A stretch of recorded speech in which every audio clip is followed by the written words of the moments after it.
So welcome to week 5 of our spring series called A Life Worth Pursuing. Today we have a really special friend of mine, Michael Bryant's here, and Michael has literally participated in a number of Ironman races. And as we've been thinking about this topic, we got together one day for lunch and we thought, you know, there would be some life lessons that Michael has learned that would be really tremendous for this series. Right. And so I've asked him to come here tonight to share some things. So Mike? Yeah, just you get a chance at Ironman here to actually hear from an Ironman. And so I've been blessed enough so far to do 6 of these. And so I'm really excited to talk about the lessons that I've learned and how you can relate those to your life. So it should be a really great time. It will be. The man's a little crazy to do 6 of these. I mean, I've done a number of marathons and I have no interest in doing an Ironman. But anyway, we're all going to learn. Right. It's going to be a great time and you're going to be glad that you're with us. Right. Let's enjoy this time together. Here we go.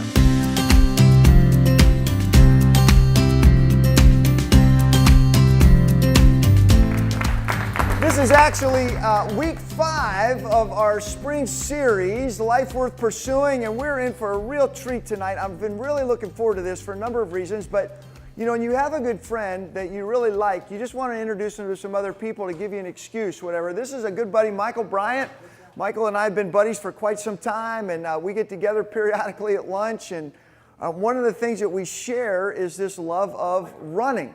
Mike's taken it to a little different level than I have, though, and he's actually done, initially when he started doing this Ironman thing, he'll tell you a whole lot more about this, but he's done, in fact, I'll let him tell you how many of them he's done. He should be in counseling for the number of these that he's done, but we've shared many lunches and parts of our body that hurt that we probably shouldn't talk about and why we keep doing this, because we can. But seriously, Mike is a dear brother. He takes a lot of things in life and makes them, some things that seem very complicated, he's able to make them very simple and profound. And as we were chatting a couple months ago at lunch, we both came to the agreement that, boy, it would really be good to come into this series that we're doing and take some of the things he's learned and help us consider how it really can help us in having a life worth pursuing. So I'm going to turn it over to Mike. And I think you guys ought to give him a round of applause again, and we're going to enjoy our time together. So Mike, take it away. Have you ever had one of those days, one of those moments in your life, which is I can't believe this is happening. I'm here. This is actually going on.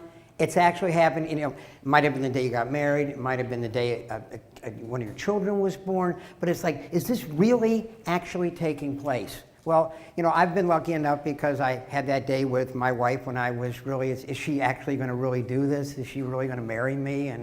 And I had with the birth of our 3 children and our 4 grandchildren. But in another part of my life, I've had the opportunity to do this in the athletic part of my life. And one of these, I can't believe I'm here moments, was July 23rd, 2006. It's about 5 minutes till 7 in the morning. And I'm standing in Mirror Lake in Lake Placid, New York, with about 2,400 other people. And in about 5 minutes, this cannon's going to go off. And I'm getting ready to be involved in what is regarded in sports by many people as the single most difficult single-day event in all of sports, an Ironman triathlon. So I want to tell you some things about my story and what I've learned and continue to learn, because I'm now 12 years into the flight with this thing. And some of the ways that you're going to be able to relate this to your own life. We're going to have some time where you're going to be able to answer some questions for each other at the table. But before I start, I want to give you just a little sense of what this whole thing is about. This is about a 2-minute clip that will kind of explain a little bit what that day is like. This is Ironman.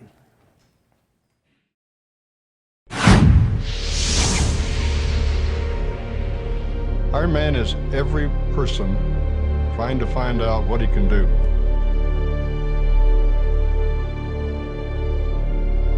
Swim 2.4 miles, bike 112 miles, run 26.2 miles, brag for the rest of your life.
So you saw the last thing on the screen. You will do this, and you're sitting there going, "No, I'm not." Like, it's not happening. I think there's a sports medicine doctor. I think he had a good way of looking at it. If God had been in marathons to keep people from doing anything stupid, triathlons must have taken him completely by surprise. And Ironman must have really had him rolling. So let me give you, I want to kind of set the stage and kind of let you know like how I got involved in all of this thing in the first place and what kind of led up to it. So that's the 2016 finish. All my races, I've now done 6 of these. I do them in Lake Placid, New York, and this is how this works. So you start off with a 2.4 mile swim. Now, it's a rectangular course. We call it a loop. So you do 2 1.2 mile loops. And each of these parts of the race have a cutoff. So generally speaking, the race starts at 7 o'clock, and you have 2 hours and 20 minutes to finish the swim. So if you're not out of the water by 9:20, they pull you out of the race. Your day's done. The race is over. 9:21, that's not going to do it. And so after that happens, you then come out of the water in your wetsuit, and there are these people called strippers. And what they do is you lay down and they grab one leg of your wetsuit and they rip your wetsuit off. You then go to a changing area, and there are people there. Somebody goes and gets your bike, and then you start the bike itself, and that's 112 miles. Now, again, in Lake Placid, there's 2 56-mile loops, so you do a 56-mile course twice. Again, you have cutoffs for that. You have until 1:30 to finish the first 56 miles and 5:30 to finish the second. You then go into back into the transition area, and you go into your running and start the marathon, or as we call it, the cool down. And then, again, 2 13.1 mile loops. You have 17 hours to finish this. You finish this by midnight, and you're an Ironman. 1201, thanks for participating, and that's how this works. So now, we have these goofy numbers. So let me tell you a little about how these numbers came about. So triathlon started in California in the mid-70s. In 1977, in Hawaii, a group of athletes were at an awards banquet, and they started having a little bit of an argument, and they said, what do you think is harder of all the endurance sports? Do you think it'd be harder to be an endurance swimmer or an endurance cyclist or an endurance runner? And one of the guys said, well, I got an idea. Why don't we just combine them back to back to back, and then the guy that finishes, we'll call him an Ironman. So there was something called the Waikiki Rough Water Swim, and it was 2.4 miles, so that's where that number comes from. They went out of that swim, and then they started on a bike race that was called the Around Oahu Bike Race. That was 115 miles, but they cut 3 miles off of it so they could start at the beginning of the Honolulu Marathon. And that's how that happened. So 1978, 15 guys show up for this, 12 of them finish. The word gets out, and they hold the race again in 1979. Again, a few people show up. But at the same time this is going on, there is a writer for Sports Illustrated that's covering a golf tournament on another part of the island. Somebody comes up to this guy and says, there's some nuts on the other part of this. You got to go find out about this. The guy writes a 10-page article, and the thing explodes. So that's where all this comes from. Meanwhile, back at the ranch, my background in athletics is I was a high school and collegiate wrestler. I wrestled 95 and 103 pounds in high school because there was no weight lighter than 95 and 103 pounds in high school.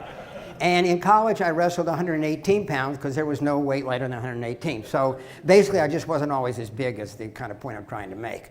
And so when I got done with my wrestling in college, there's nothing you can do with it. I mean, it's not like softball. You can't have a pickup wrestling match.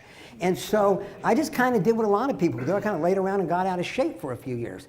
Well, the only thing I could do after wrestling that I could do when I was wrestling is we did have to run to stay in shape and to lose weight. So I became a runner. And I started at 10 Ks and worked up to 10 miles. In 1985, I'm at a friend's house, and there was somebody there who had just been hired because there was a series of triathlons that were coming around the United States. Bud Light had a series of races they were sponsoring in cities throughout the United States. And so her friend said to me, have you ever thought about doing a triathlon? Well, the only one I knew about was Hawaii, and I said no, and I'm not going to. And she said, no, it's different. It's like 9/10 of a mile swim, and a 25-mile bike, and then a 6.2-mile run. And I said, well, how many days do you have to do that? And she said, no, you do it all at once. I said, I'll die. She said, no, you won't die. I said, I'll die. So she said, you know, can you swim? I'm like, yeah, I can swim. And she said, well, do you have a bike? I said, yeah, a 35-pound Schwinn in my basement that I never ride. She said, well, that's a bike. And can you run? I'm like, yeah, I do run. So the race, in 1985, the race was held. I did the race. I didn't die. And I thought, well, this is pretty cool. And so for 7 years, I got involved in this Olympic distance races. And I did some other ones. Well, in 1991, they left. I mean, they stopped the series. And there weren't a lot of races. So I said, well, that part of my life just must have come and gone. So at 41, I just sort of put that aside and got back into running, worked up to marathons, and that's where I thought I was going to end up. My wife, Nancy, is from Albany, New York. In the summers, she and her family had a farmhouse outside of Lake Placid. Nancy and I, meet, we start going out. I go up to the Adirondacks, up in upstate New York. I fall in love with that. And about 16 years ago, we buy a house. And so we're staying more and more up there in the summertime. And so I just want to become part of the community. Meanwhile, Lake Placid, Ironman has now come to Lake Placid. They're beginning to expand the sport into other areas. So I'm not going to do one, but I can be a volunteer at least. I can do that. So I start volunteering. And one of the things you do when you're a volunteer, there's about 3,000 volunteers. This thing is run with military precision. It's amazing. Is at the end of the race, you go in to town so that you can see the last 2 hours of the finish. These people that finish the last 2 hours, these are like people you see walking around a mall. This is not who you would think is going to finish this race. It is unbelievable. I mean, it is just, you look at these people and you're like, how could you do that? That is unreal. So I don't like to watch. Like I don't like parades because I just don't watch. So I like to do. So I don't watch, you're not going to watch, you're going to get a chance to participate a little bit in a little bit. So I just said, I'm doing this thing. I'm going to do this race. The other reason, though, I wanted to do it is because in my other life, I'm a management consultant. And I'm unemployable, so I've had my own business for like 40 years because I can't hold down a job, so I work for myself. And I go into corporations and I do a lot of executive coaching and I do strategic planning, and I work a lot with people in the area of improving communication and connection with each other. But what I really am is I'm an unstucker. So my job is to get people to stretch. And so I figured out a long time ago a couple of things. Number one, as we age developmentally, we become more risk averse. Because we've experienced failure.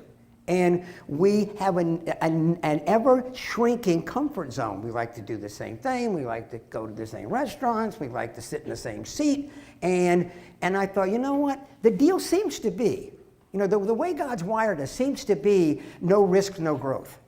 And so I thought, well, you know what? If this is going to work for me, and if I'm going to really be honest, because I'm getting people to stretch. That's what I do for a living. I get people outside of their comfort zone. So I said, you know what? Once a year, I'm going to do something that have two criteria. One is going to be very exciting, because it's something I really want to do, and the second one is going to scare me half out of my mind.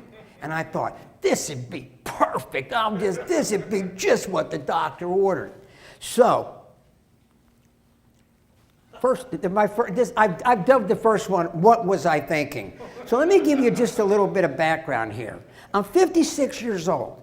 This is long past when anybody's athletic career was in the rearview mirror. I haven't done a triathlon in 15 years. I decide that I will train myself.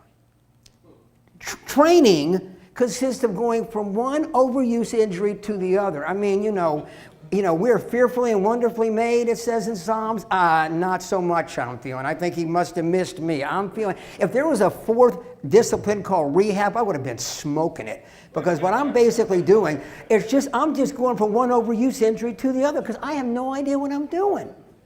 And I find out that I have a torn rotator cuff. I go to the doctor. I thought he said cup. He said, torn cuff. I said, no, it's a cuff. I don't even know what he's talking about. I remember saying, well, I don't know what to tell you because I got this race, so we're just going to have to roll with that. I don't know. And so I'm just making this up. I don't know what I'm doing. And going from one doctor to the other, because that's my other thing that I do. I just go to doctors.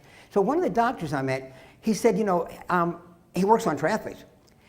He said, I want you to meet this woman. She's a professional triathlete. Well, by now, I've sort of reasoned that I need adult supervision because clearly this is not working.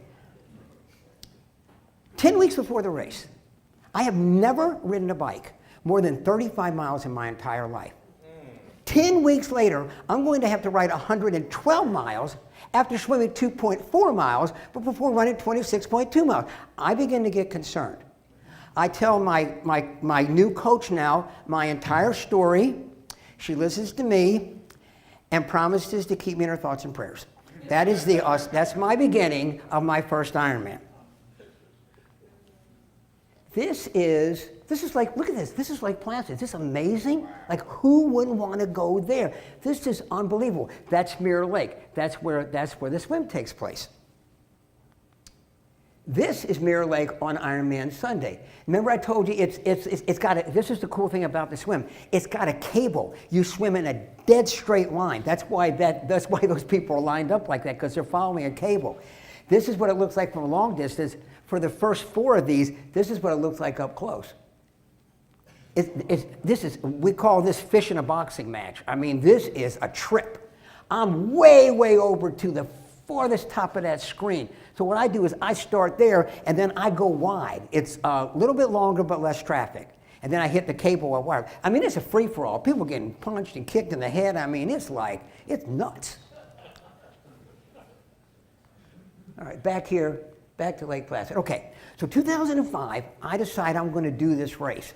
And I don't know what I'm doing yet, but I do know that I need to get in kind of like a little bit of shape, because this is it's like not quite a year away. And I'm thinking, well, I think what I'll do is I'll go in the lake and I'm going to swim a loop. That's like 1.2 miles, because I'm a reasonably good swimmer. It's kind of like an overcast day, it's not a good beach day. It's about 4 o'clock in the afternoon. So, I get my wetsuit on and off I go. And, you're in the water and you're wet. Well, all of a sudden I notice I'm like wetter. And I stop, it's raining. Well, I don't care. It's wet anyway, it didn't bother me. And maybe swim another 5-10 minutes, and now it's getting like wetter. And I stop. It is like pouring. I mean, I can see off in the distance people are scurrying on Main Street to get in there. But I don't care because I'm in the water. Then I look up, right about where that big mountain is right there. I see this black cloud begin to just roll over in a hurry. And I thought, man, this is not good. I don't know about all this. Then I heard thunder. I look at the end of the lake and I see lightning. I said, it's time to break off the swim. We're done for the day. I'm about right in the middle, near nothing, right in the middle of nowhere. I break off the swim. I hear another sound of lightning. My right calf knots up and right through the top of my head. I said, you just got hit. Lightning just hit the water and went through. Now, how do you know? Because you know. You're not going to ever confuse this with anything else. This is not going to remind you of anything. This is a unique experience all to itself. Now, I'm in the water. Now, I was in high school and college. In the summers, I was a lifeguard in the water, so I had water safety instruction. And, you always, of course, the question, if you had a water safety instructor, what are you doing out there by yourself? But that's a story for another day. But I am out there by myself. And, when you're learning about what to do for water safety, you learn what to do if somebody's in trouble, never thinking you're the one that's going to be in trouble. So I'm a little concerned here. So I hatched a plan. And I said, okay, this is what we're going to do. I'm going to put my head down and swim like I've never swum before. Now, I'm reasonably fast, but I can't outrun electricity. I know that. So then I'm going to stop. I'm going to scream my head off, put my head down, swim, scream. And one of 3 things is going to happen. Somebody's going to come get me. I'm going to swim to shore, I'm going to get hit again. And I can't think of any other possibilities, and frankly, I don't have the time to think about anything because I got to get out of this lake. Unbeknownst to me, they're not, only moi is, stupid enough to be out here in this water. There's a guy in a metal rowboat. He gets out. He calls 911.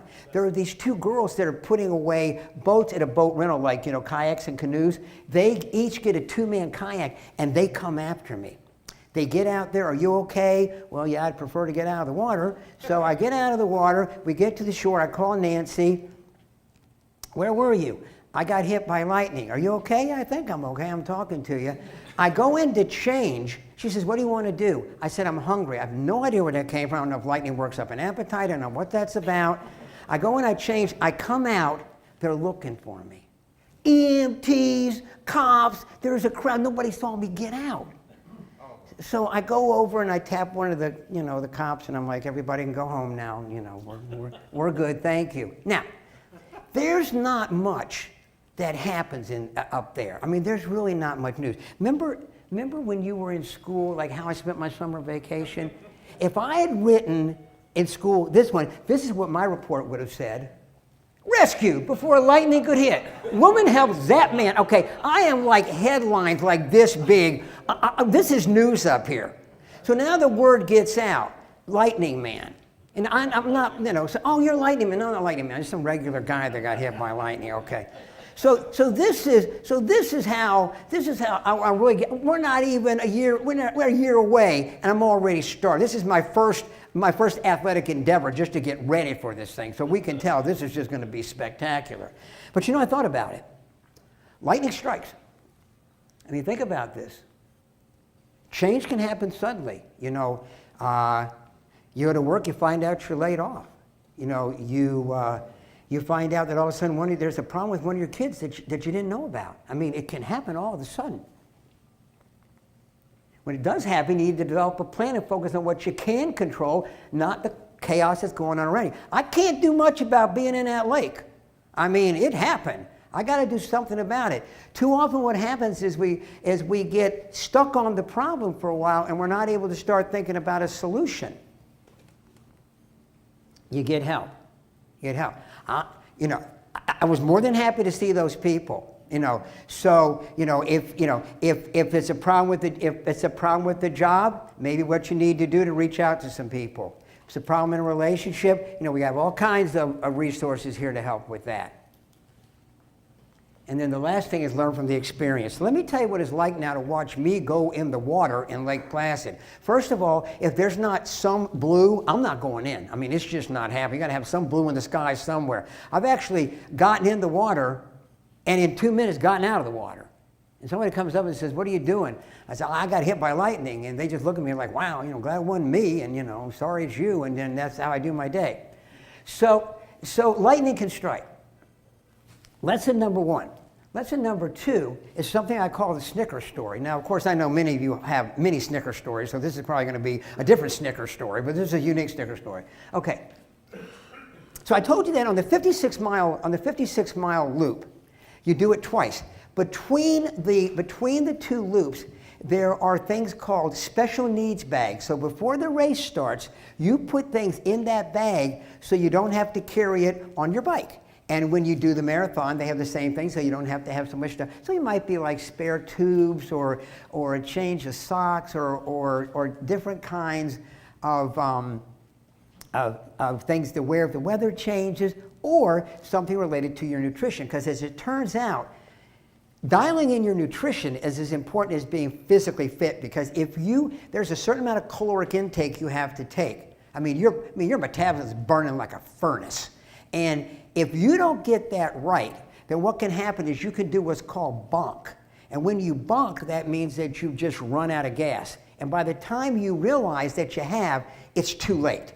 So I can remember a time when we work at one of the bike stations. And on the first loop, people are normally in pretty good shape. They're okay. The second loop, they can start to you look in their eyes, they're getting a little bit wobbly, and some of them are running out of gas. I remember this one woman, she comes by and she stops and she said, am I done?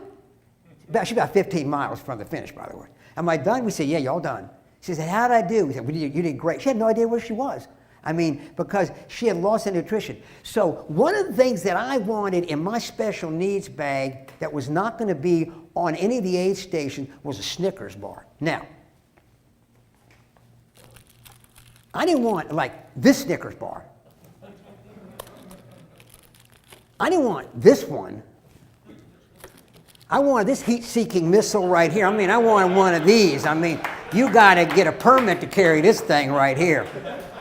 So, you know, you're out there, and it's a long day. I mean, it is a long day. And you have to realize, you know, my goal is to finish in an upright position with a pulse. So I'm going to be out there for a long, I figured this out years ago. There's only two guys in the race, the guy that wins and the rest of us. I mean, it's just the sequencing after that. I mean, what does it matter if you're not number one? What does it matter if you're 914 or 1282? You didn't win. And if you can see me, like, calm down, because you're not winning anything, you know, because if you were really fast, you wouldn't be with my group. So why don't we just, I visit with people and get to know people. I mean, if you're out there all day, you might as well make some friends. You know. So, but when you're not talking to people, I mean, you know, your head's working on you, because this is 17 hours. When I first got involved in this, it took me 6 months to wrap my head around the distance. I would set my watch at 7 o'clock in the morning, and I would look at it at 7 o'clock at night, and I'd say, no. 12 hours? I couldn't read a book for 12 hours. I couldn't sleep for 12 hours. I couldn't watch TV for 12 hours. You're going to be exercising for 12 and then 5 more? Like, how's that going to work? How can anybody do that? You can't do that. So you're thinking a lot of stuff. So about 15 miles outside town, I start thinking about my Snickers bar. I'm getting excited about this Snickers bar. Man, that thing, I looked at that puppy when I put it in that bag and I said, I'm coming to get you.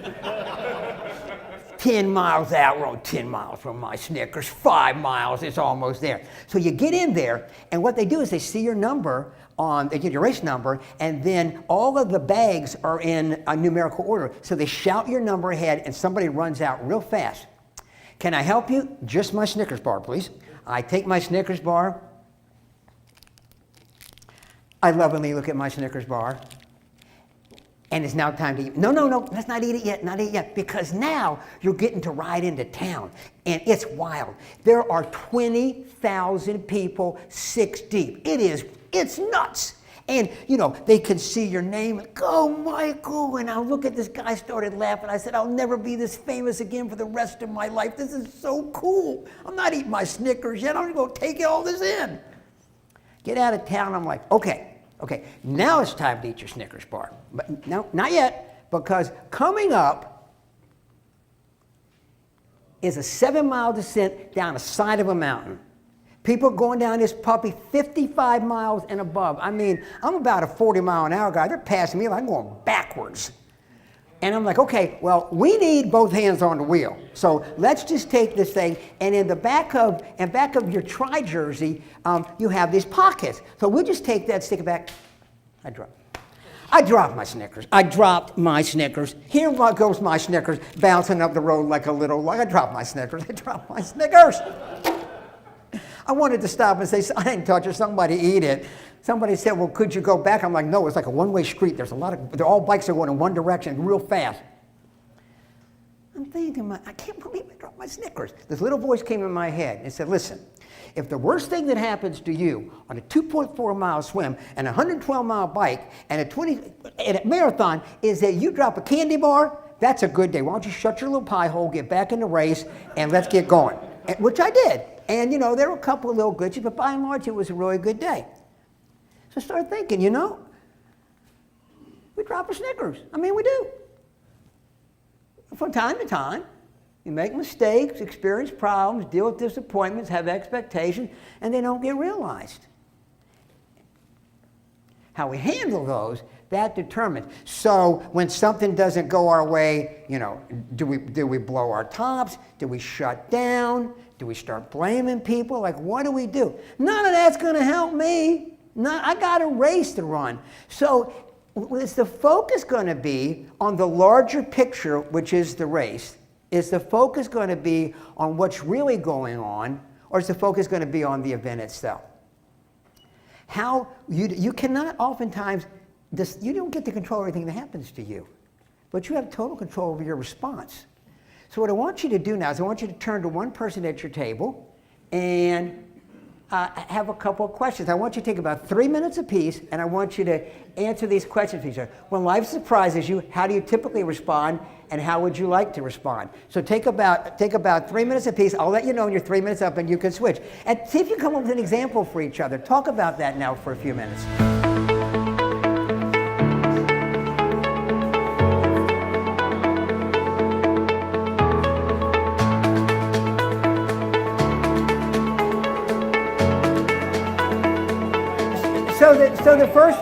So the first one was so much fun that I decided in 2018 that we would do it again. I've dubbed this one Glutton for Punishment. So I'm now 58 years old. My partially torn rotator cuff is no longer partially torn. Now it's completely torn. That's okay, because I also developed 6 weeks before the race tendonitis in both knees. But at 58, I don't need to train, so I can certainly take 6 weeks off before the race. That's not a problem. You know, I sort of had amnesia evidently, because I forgot that I finished the race in 2006 with a body temperature of 93 degrees. I was hypothermic, because skinny guys need to wear a little bit more than I was wearing. I didn't actually know, but they gave me like a hot IV. Never gotten a hot IV before. They had to kind of warm me up. So that probably says more about my ability to disassociate than anything else. So here we go. We're back in training now, ready to do this thing. The 2008 Ironman in Lake Placid has been called many things. It's been called iconic. It is, at one time it was dubbed one of the 15 most difficult Ironman days in the history of the sport. I like what the local people call it, the 140-mile swim. Okay, so let me kind of set the stage for you. We get up in the morning and it's raining. Well, first of all, it's raining. I'm going to go in the water. It's already wet. If lightning hits, it's going to kill 2,000 people anyway, so I'm going to die with friends, so, I'm good to go. And also, in 2006, it rained the morning of the race. I got all freaked out, and it ended up being a beautiful day. So I'm like, okay, just calm down. It's wet right now. They'll kick you out if there's any problems. So I finished the swim. I'm actually about 6 minutes faster than the year before. I'm like, this is great. I get into the changing tent. I sink into mud 9 inches. It's a quagmire. I mean, it's a mess. I get out, I get my stuff on. I'm out there in the water. You know how when it's raining so hard you have to pull your car off the side of the road? It's like that. It is like, you feel like somebody is throwing like pebbles on you. It's the water bouncing off the pavement. And I'm getting ready to hit, remember that downhill I told you? I'm getting ready to go to that thing right there, and I'm like, you're gonna hydroplane right off the side of a mountain and die. And for what? Like a shirt? I mean, they're not good of a shirt and a hat. I mean, how good of a hat is it, And I'm like, this is insane. This is nuts. Normally during the race, I told you before, people are visiting and they're talking to each other. This day, people just have their head down like they hate themselves. It is miserable. Nobody wants to talk anyway. But it's got to end. I mean, this rain can't go on forever. So I get done I make the first loop. It's still pouring. I go down because you got to go down this mountain twice. Because, remember, it's 2 loops, got down this thing again. Get down the second one, I'm not dead yet. I'm getting ready to go into town, and 2 things begin to happen. I get caught in this very vicious circle. It's pouring down rain, but that's okay, because it's also 60 degrees and you're freezing to death. So I'm now burning energy to stay warm. And I only got so many calories.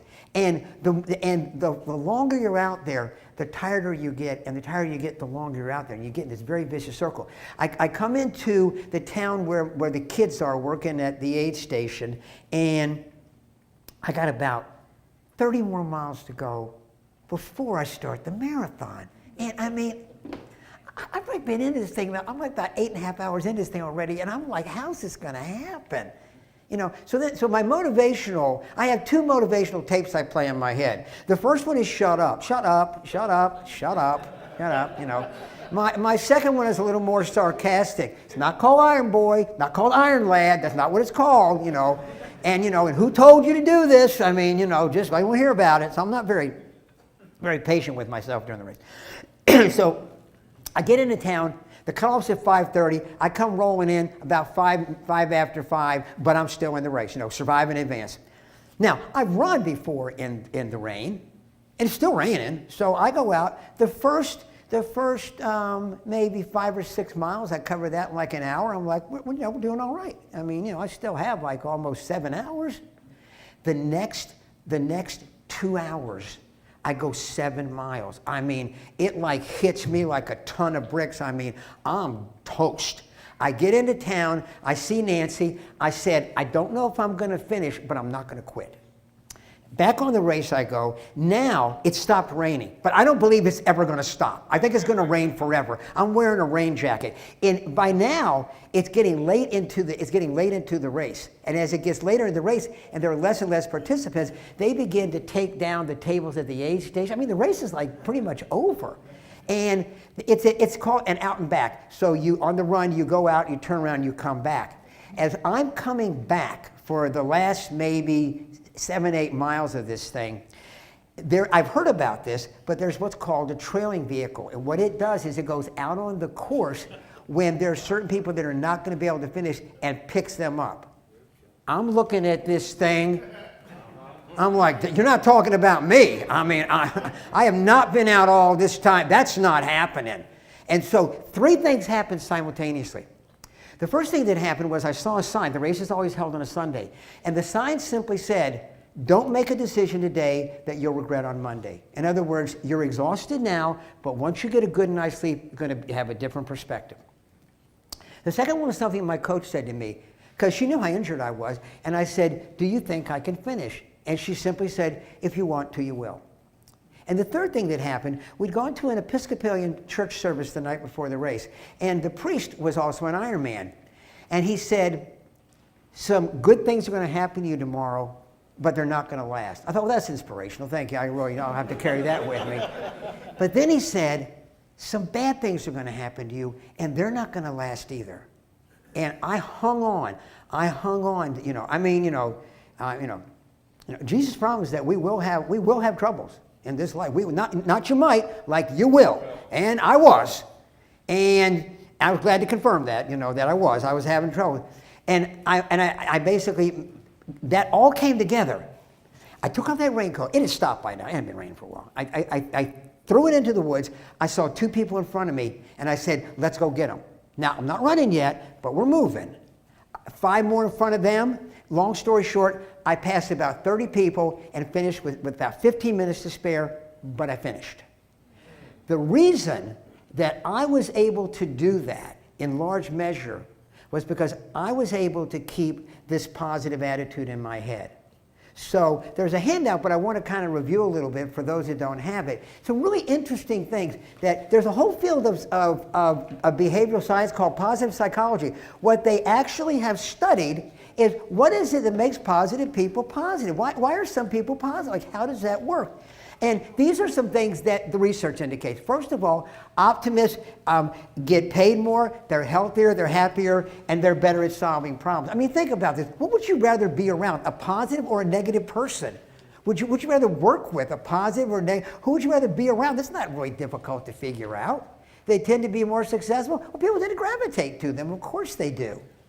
And then the next one on here, optimism is a skill. Now, this is really cool. It is not the way you are. Like your eye color is the way you are. Like your toe size is the way you are. This is not the way you are. It is a skill. You can actually learn this, and you can become more of one and less of the other. This is, number 3 is the most important one of these, I believe. This is the trick. As it turns out, positive people are really not positive. I mean, most people are nothing. I mean, if positive people are positive all day, they'd be manic. How are you? Great, that was great. I mean, we kind of afraid of them, actually. What positive people are actually very good at doing is not being negative. That's what they're really good at. So they're very good at taking a situation, and I'll talk about it in a minute. It's called reframing. There are 2 points on a. These are not like optimists and pessimists are really sort of from different planets. I mean, they really don't tend to like to hang around each other much. Pessimists think optimists are naive, and optimists think pessimists are doom and gloom. So they, you know, they have a hard time kind of being around each other. This is interesting. 25% of this they think is hardwired. We come right out of the chute with about 25%. But here's the interesting thing. 75% is not the way we arrive. Now, certainly if you come from a more challenging upbringing, it might be more difficult to be positive. But we all know stories of people that had horrendous beginnings and basically just soared beyond where they came and had incredible lives, and people that have had every advantage in the world and just seem to throw it away. So it's not so much, again, like the race, it's not so much what's happening to you, it's what you're doing with what's happening to you. Children are an optimistic group. There's a reason I think why older people like little kids so much, because little kids don't know enough to care, and as you get older, you know too much to care. So they kind of like to hang out with each other.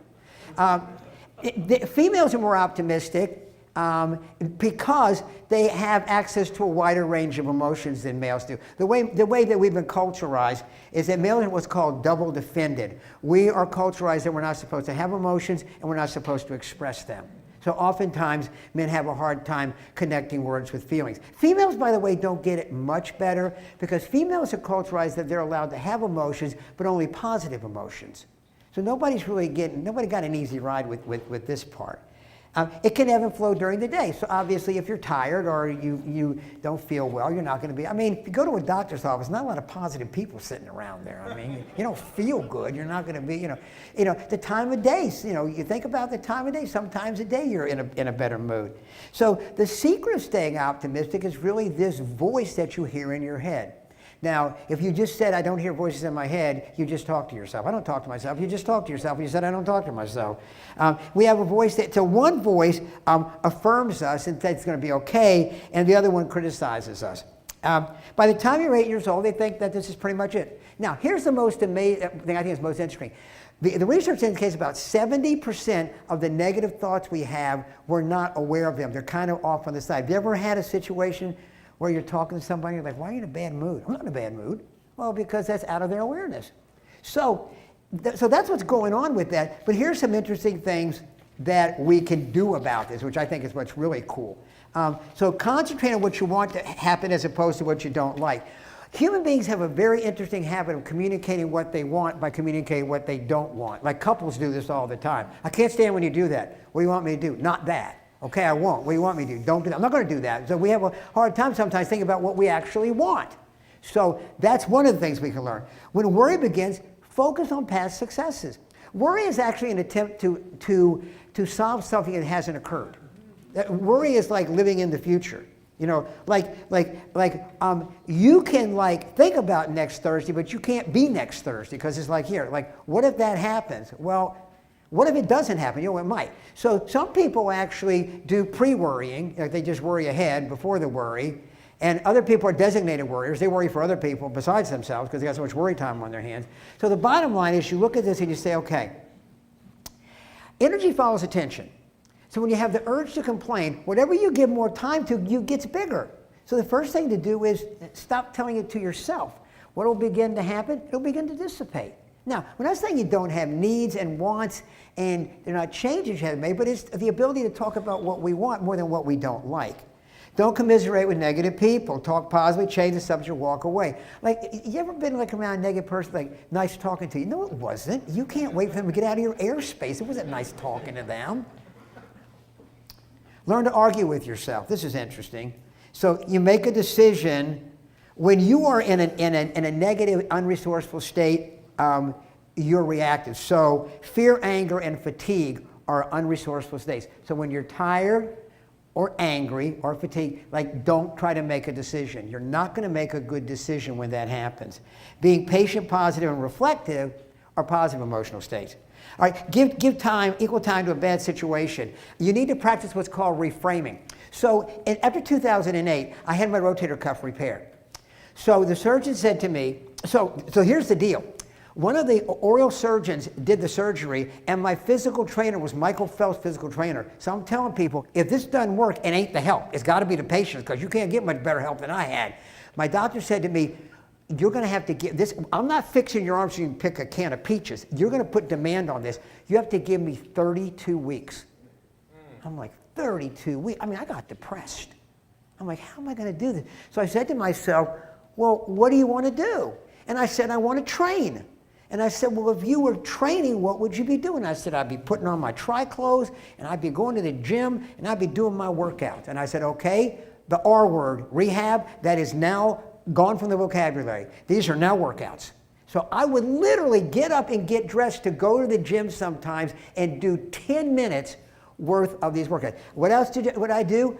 Every one of my workouts, I have a log. I've had a log I've kept for years of all my workouts. I put them in my log. I went back to my physical therapist. What did you do? I worked out 4 times. You can't work out? I'm like, no, I didn't like work out, but I just don't want to use the R word. So I actually reframed it, gave it a different meaning, and by giving it a different meaning, I changed the whole experience. So that's a really powerful kind of tool, I believe. Stay hopeful because it allows you to stay in touch with possibilities. Stay focused on what you can do rather than what you can't, what you control rather than what you don't, what's working rather than what's not working, and possibilities rather than limitations.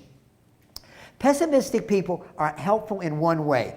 Pessimistic people are actually good at helping us see things a little bit more accurately and increasing our perception of danger and causing us to weigh the downside more carefully. I'm not recommending you be pessimistic, but you do have that thing to offer.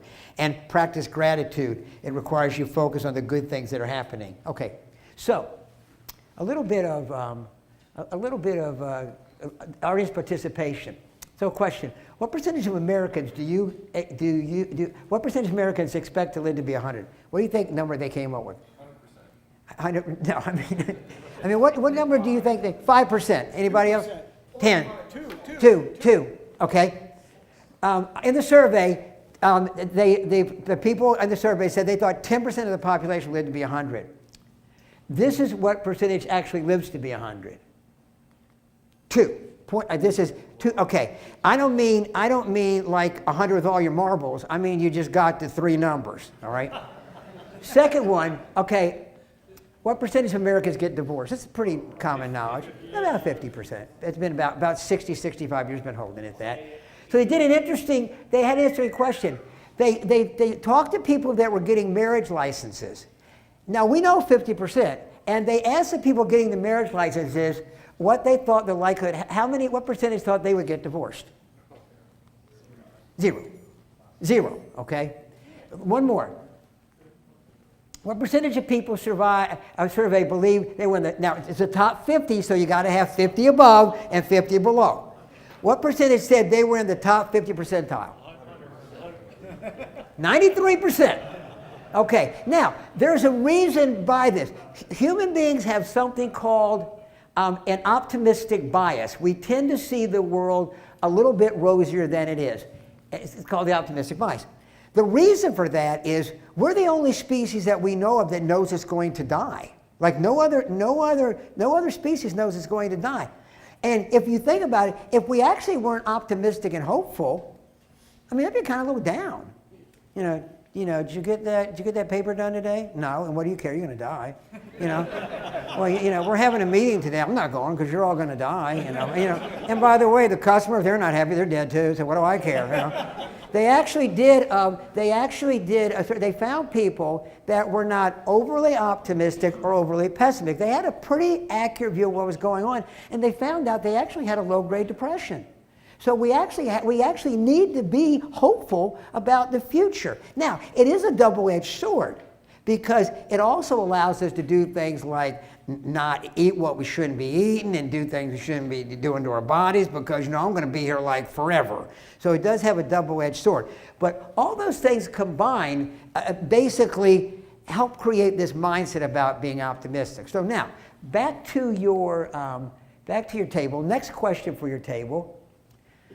And this is about the, before we get there, I talked to you about the adversity that I had to go to. So now what I want you to think about an example. I want you to really think about a specific example, a time in your life that you can share at your table here.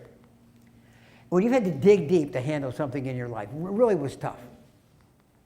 And then what did you do? And then, what did you learn about yourself? Okay, so 3 questions. Let's take those 5 or 6 minutes again, have it that, do some sharing, and then we'll get back and start going to the next part of this.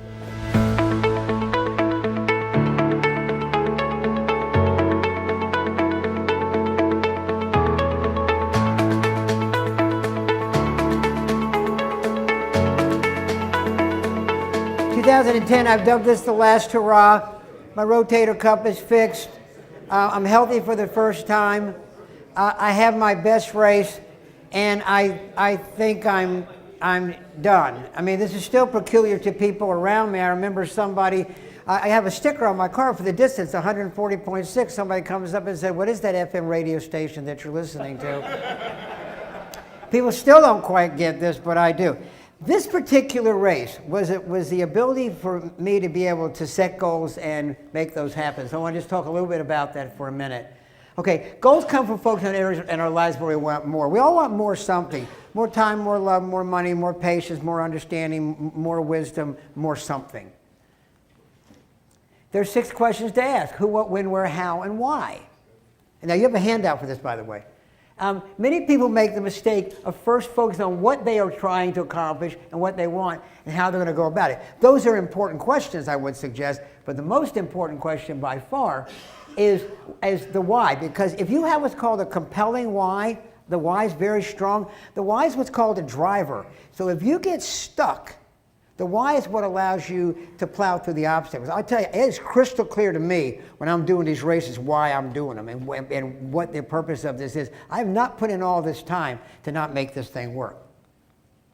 When you know what you want and why you want it, you always figure out how. Reasons come first and ways second. The best example I can think of this, how many people have children? How many people were children? Okay, that should cover everybody. All right. So when you brought the first baby home from the hospital, or if you were the first baby, if you're like most parents, you have no idea what you're doing. I mean, you go to the hospital, they give you a little tiny human and say, take it home and don't kill it. I mean, that's basically what they're telling you. You know, so you have no idea what you're doing, but it is crystal clear why you need to do it. So the why is so powerful that you figure out how. And that's a pretty important job, taking care of another human being. Generally speaking, there are reasons people don't achieve the goals. One is they're not specific. I'm very, very specific in my training. I'm what I'm doing and why I'm doing it. The brain tends to think conceptually or logistically. If you set a goal with language like, you know, I really should do that, or I need to, your brain knows what you're talking about. It's like, are you going to do it or not? You don't write them down. Writing them down makes them real. See, writing them down makes them real. Same way as telling somebody else makes them real. You don't take them seriously. It'd be good if I did that. Well, probably not so much. You don't set them consistently. You don't review them often enough, and you don't know why you're setting them. You're not going to be very good at setting a goal for somebody else. Why are you doing this? Because somebody said I should do this. Well, then maybe they need to do this, okay? Because you're not going to do a good job at setting somebody else's goal. That's not a chicken commercial right here. Remember KFC. Know what you want. Be very crystal clear. The clearer you are about what you want, the better you're going to find out if what you're doing is working, and change what you're doing until you get what you want. Question. A couple of minutes I want you to spend thinking about this. Accomplishing goals requires us to block out distractions. I mean, it's one of the most important things to do when accomplishing something. So what are some of the distractions in your life that make it hard for you to focus on what's really important, and how do you handle distractions? Take 2 or 3 minutes at your table and talk about that if you would.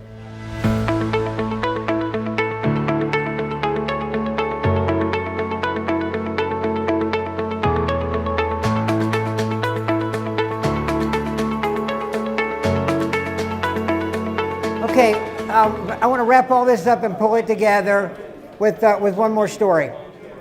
So I told you in 2010, I called that the last hurrah. I really was done. I mean, I had my best race. I was injury free. I'm like, I'm done. At the time, our youngest daughter, Jane, was 16, going on 17. She'd been doing triathlons since she was 12, kind of monkey see, monkey do. And she came up to me at the race and she said, Dad, I want to do one. I'm done, Jane. Dad, would you do one? Would you train me? I'm like, It's my kid. All right, okay. 2012, and then we're done. Okay, so we do 2012. That was so much fun. You want to do another one? Yeah, okay, but now I'm really done. 2016, my son-in-law comes up to me.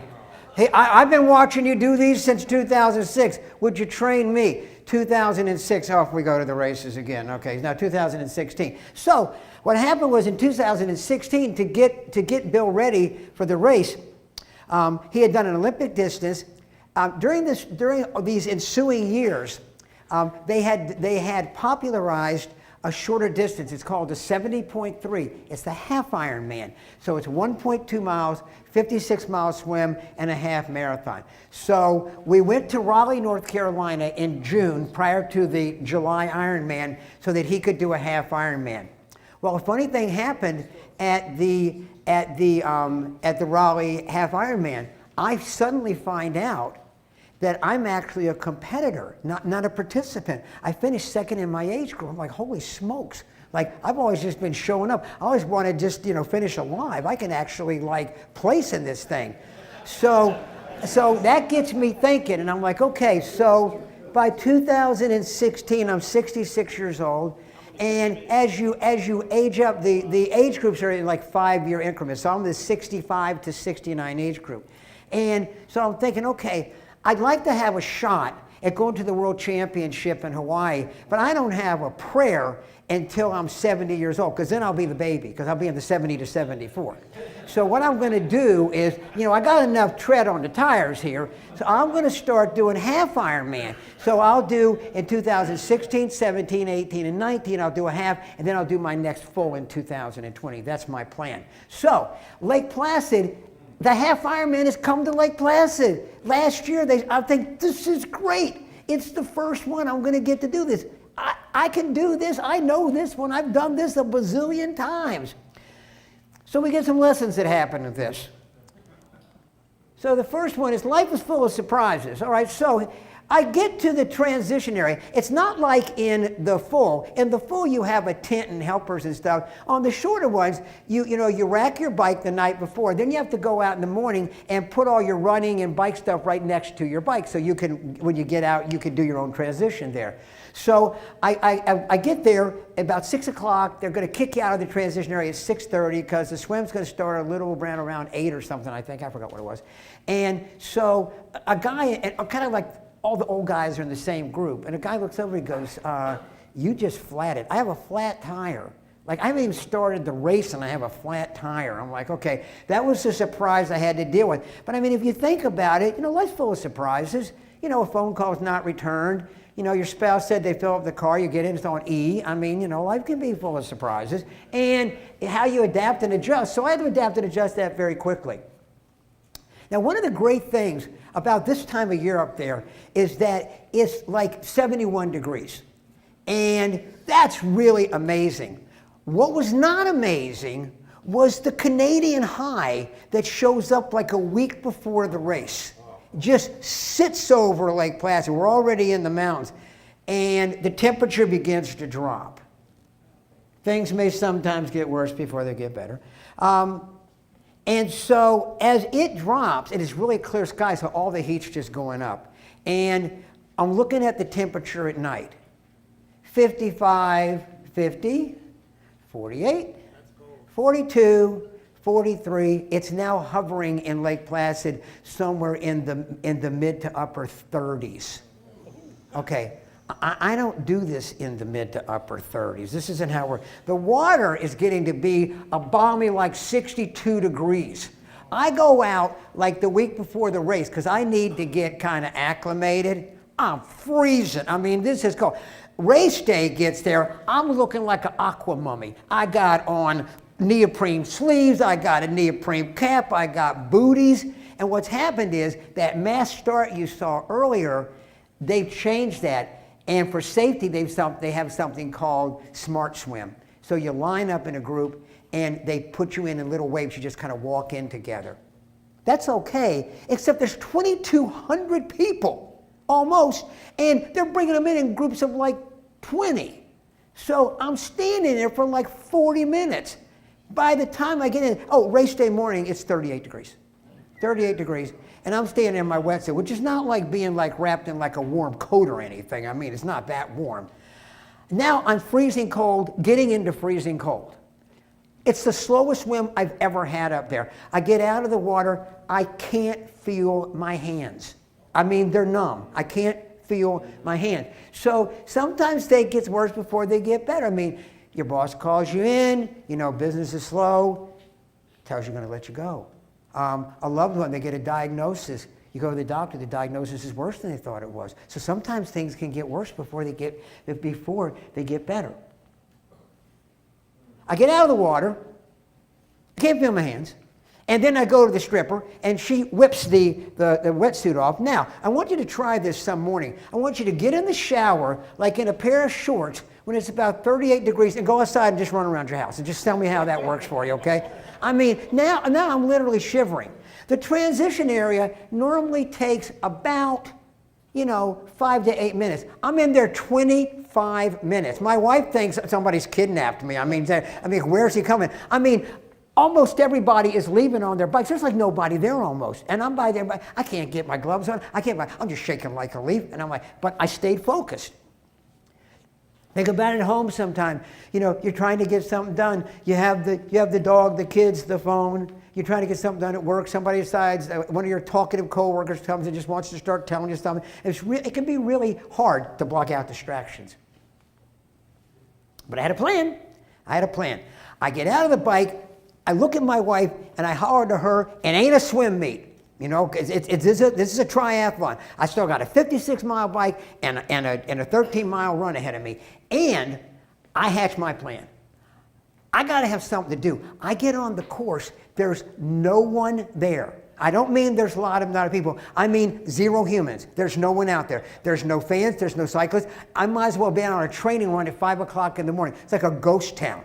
I'm like, you're like almost at the back of like over 2,100 people. You're like back here. You need something to do. I said, I got to see them eventually. I'm going to count people. Because I'm a strong cyclist. And I'm going to go get me some people and I'm going to catch them. So one of the things that we know about the brain likes specificity. So when you think about a plan, is the plan that I want to get in shape, or is it that I'm going to exercise 3 times a week for at least 45 minutes? Is it that I need to communicate better with one of my kids, or are we going to take 15 minutes into the day to talk and listen to each other? So the more specific you can be, the better it's going to be. Stay positive and make things better. I figured out real fast, if things are going to make them better, if they're going to get better, I was going to get them better. So I began to think, what is positive? I know this course like the back of my hand. I have ridden this thing for 11 years. I know every twist and turn. I have a lot more knowledge than a lot of people. I get in the back and I start picking people off. 50 people I pass, 100 people, 150. I am off to the races. Refused. I was not going to be a victim of this. I was not going to let that happen. I was going to make this. I was going to make it better. If it's going to get better, I was going to get it better. Not how you start, it's how you finish. I'll tell you about that in a minute. Maybe what happened was that maybe your marriage got off to a rough start. That means you can't have a great marriage. I mean, we have all kinds of great tools here for you. We have a great marriage ministry that Nancy and I are a part of. Maybe you started a business and it got off to a rough start. That doesn't mean it can't be successful. It's not how you start, it's how you finish. Success in large measure is based on how you handle adversity. Maybe it took you 10 years in high school to get that degree, but you got it. Maybe you were in debt. Maybe you went to Peace University or something here, and you got yourself out. That overcoming. I have now raced in 95-degree weather, 60 degrees, freezing cold. Everything but an earthquake and snow is the only thing that's missing right now. I can tell you what that's done to make me mentally tough. I could not have had without those experiences, without having to overcome that adversity. So, let me tell you what actually happened in this race. Approximately 2,164 athletes started. Coming out of the water, I was 2,034th. By the time I got done with the bike, 100 people passed me. There were only 30 people behind me in the whole race. Then I got rolling. I passed over 300 people on the bike, All told, including the bike and the second transition, I passed 630 people. Beginning as one of the last people that was good enough for 5th place and a podium spot in my age group. It's not how you start, it's how you finish.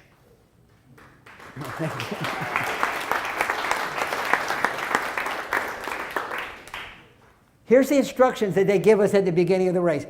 These are great life instructions. Take what the day gives you. You know, you start at the beginning of most days, and it sort of resembles what you see at the end. But you know, that your day's full of surprises, as you know, and so is an Ironman. All you control is your attitude. I love the concept that attitude is everything when it comes to anything. See you at the finish line, and anything. We worship a powerful God. We worship a God of possibilities here. Anything, and I mean, I've learned so much about how much is possible that I never dreamed would be. Okay, some days you'll no longer be able to do this. There's a sign in my office by a marathon runner that ran 52 marathons in 52 weeks. And the sign reads, someday you'll no longer be able to do this. Today's not that day. Not that day for me, and it's not that day for you. Again, anything is possible. Now, what I want to take us out with, remember I told you that at the beginning, that the people that we go in and see at the start of this race, these are people you would just see walking the street. These are people, I want you to watch what happens when somebody has set a goal, that they've gone after it with all of their heart, and I want you to see the absolute joy in these people's faces as they finish what's really the last hour of this. Now, we're going to start with Herb Brown. Herb Brown, this is the 2012. This is the first race that I did with Jane, my daughter. Herb Brown, 76 years old, was the oldest finisher. And we'll finish with Jane Bryant, who was the second youngest finisher at 18. So...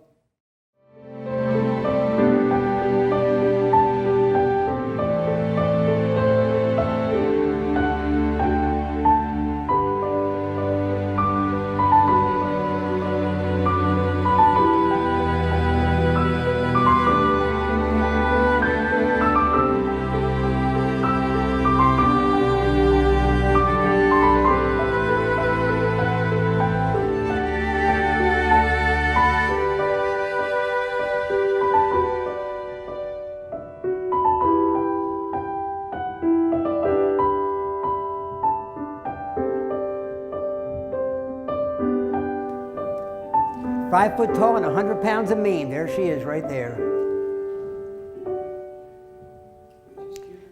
So my question to you tonight, how do you want to finish? Thank you.